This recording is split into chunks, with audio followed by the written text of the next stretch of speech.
All right, everybody. It's your old pal Ken, aka Sleaze Grinder. I have one batch remaining of records to talk to you about.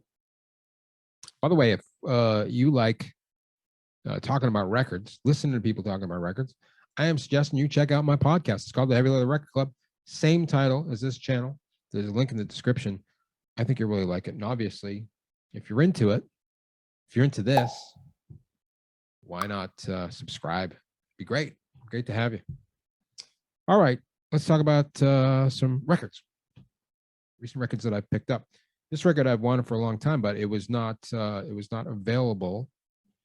Originals were quite expensive and crackly because they're from the 60s.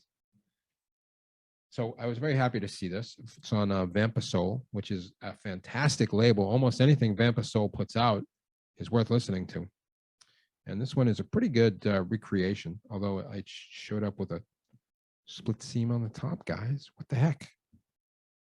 Bought it right from you. Yeah, I'm surprised that you would let that go. I'm letting it go. What am I supposed to do? It's Juan de Sa, Bajamente. From originally released in 1964. She joined Sergio Mendes in the Brazil 66 afterwards.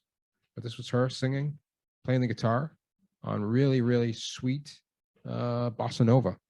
So if you, it's the summertime as I record this. So if you like breezy bossa nova records, it's one, to me, it's one of the best. And I am very, very pleased to have finally have this in my collection. Wanted it for a long time. Thank you, Vampa Soul, for that great reissue. I love it. I don't like the summertime. Summertime is very difficult for me to get through. So Wanda's been helping me through that. Some people are summer people, some people aren't. I feel like some kind of tourist in the summertime. Next up, this is another reissue. It's from Eric. I've been reading about this kind of, a lot of this stuff just kind of flew past me at the time that it was all happening. Not sure where I was musically, but I was somewhere else when the whole Swedish death metal thing initially happened. So I'm catching up to it. And this band where they were kind of the ground zero of Swedish death metal. And they seem to have a reissue campaign happening, which is very helpful. It's Entombed with their first record, Left Hand Path. Originally released, I'm going to say 1994. I don't know why I'm saying that. It's just what I think. And hopefully I'm right. But if you haven't heard Entombed before, boy, you in for a treat. Like, just, it kind of blows my mind that they were teenagers at the time. I'm talking like 16, 17-year-old guys. Nicky Anderson, who later formed the Helicopters, was the drummer in the band. And but the musicianship, I think, is fantastic. Like, great, like, twin guitars and just like really heavy, and it's got the guttural vocals, but nothing like crazy guttural vocals that showed up years later. This was still the beginning stages of it all. But man, great arrangements, great songwriting. Entombed is a revelation to me. I had heard a little later they were doing this like death and roll thing, and I had heard about that and checked that out. Liked it, okay, Wolverine Blues and etc. And I did like it at the time. Didn't really pursue it. I am much more open to it now.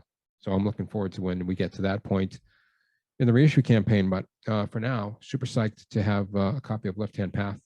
I'm sure originals would cost a bundle.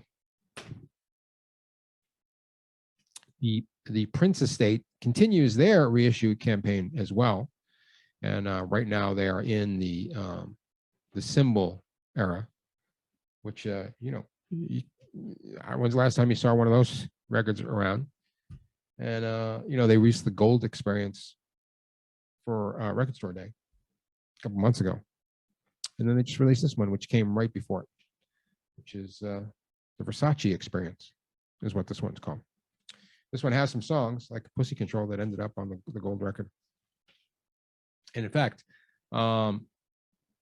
this has, remixes and excerpts from that record. So I'm not sure how this all went. I'm not in the legacy and the lore. I'm not really too hip about what was going down, but this one came out before, some kind of precursor. It's got other stuff on it too, and I just got it yesterday, so I'm just diving into it. All sounds great so far. Some instrumental stuff and some weird segues and all that kind of stuff. Really fun record so far. Obviously not. It wasn't trying to be Purple Rain. It was Prince weirding out, but I'm digging it. Speaking of weird, picked this one up at got that one at Final Destination too. This one I picked up at Soundtracks in Beverly. I love it. I've mentioned this before, but if you ever go to Soundtracks in Beverly, Massachusetts, man, everything, it's such a well curated store. Basically anything in it is going to be good. So, just randomly pick a record. And this is kind of what I did based on the title. And it's really great. Greg Belson's Divine Disco, Volume 2, which is what it sounds like. It's gospel themed disco from the late 70s era. Got liner notes on the inside, very helpful for following up on stuff. But yeah, it's these guys are in it for real, man. The first one with Converters, I've been converted. There's so much Jesus talk in this thing. It will really take you aback, because otherwise sounds like really good, slinky disco music. It's a wild record. Disco and gospel seem wildly opposed to each other, because disco was all about sexual freedom and chemical freedom. And, that's not what gospel's about. But yeah, it's great. And this is Volume 2, so I got to seek out Volume 1. Maybe this is Volume 3. I don't know. Cultures of Soul is the name of the label. If you like disco and you just like weird records in general, I've always been attracted to weird Christian records. So that one was fun. Much more attracted to satanic records for whatever reason, but occasional weird Christian records fun too.